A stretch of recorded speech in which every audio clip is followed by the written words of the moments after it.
Worship is a lifestyle. Worship is what you do every day, all the time. It's the way you live your life.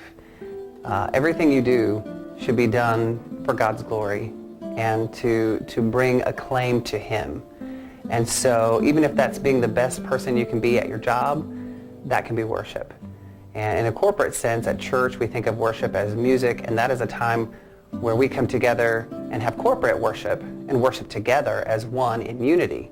But individually at home, worship can be just about anything. But even more than being a lifestyle, worship is a choice. You choose to worship.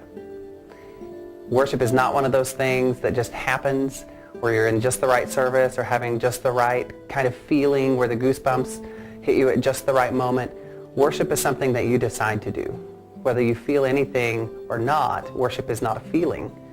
Worship is something that you make a decision, a choice to do.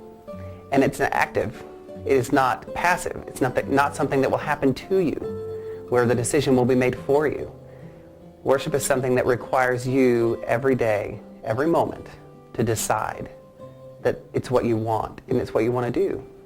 That every moment, every breath, everything belongs to God.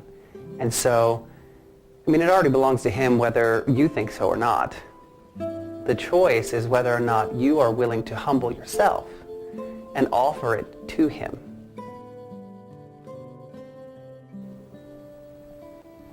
The role of music in worship is, at church, the role that music plays in worship is to help usher people into the presence of God.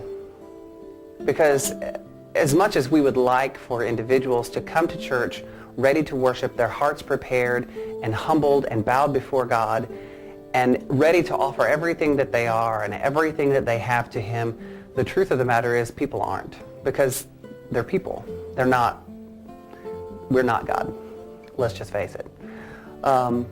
People are people, and as such, we need help in order to really worship and to have our hearts prepared for worship. And the function of music in a church service is to help people to make their hearts ready, to prepare their minds and their spirit to receive what God would say to them. It's not as though God is hiding from us, waiting for some sort of secret code for us to say just the right words before He's willing to speak to us. The fact of the matter is, He speaks. We often do not listen. And the function of music in a church service is to make us so that we are open to hear what God has to say. Music is a very powerful medium, but that's all it is. Music is the medium. It is not necessarily the message. The music is just a way that we convey God's goodness, God's grace, our worship for Him. And so the function of music in worship is simply to be a medium by which we discover God's truth for ourselves. It helps to prepare our hearts to hear what God would say through the pastor. But music by itself is not worship, as is evidenced by MTV or any number of other secular radio stations. That's music, but it's not worship. And there's lots of worship that is not music. But the two, generally speaking, and often are very much entwined because music is such a powerful medium to say all the things that seem so indescribable to us.